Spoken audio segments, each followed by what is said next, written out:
update ng bayan, maasahan anumang panahon.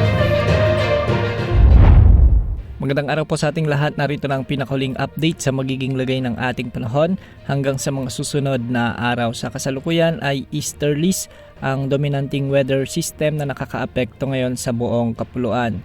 Dahil nga dito, asahan ang bahagyang maulap hanggang sa maulap na kalangitan na may mga kalat-kalat na pagulan at pagkidlat-pagkulog sa ating bansa.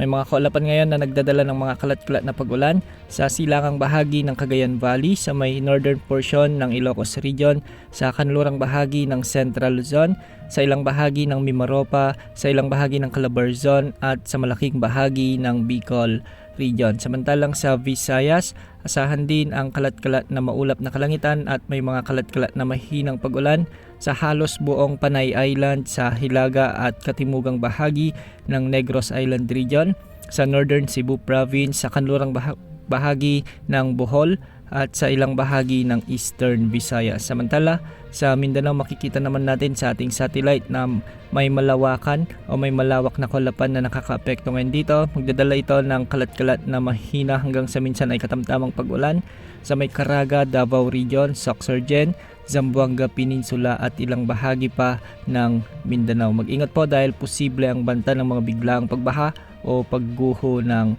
lupa. Sa kasalukuyan, wala pa rin tayong minomonitor na bagyo o LPA sa loob at labas ng ating area of responsibility at wala tayong inaasahan na sa malang panahon hanggang sa susunod na 2 araw.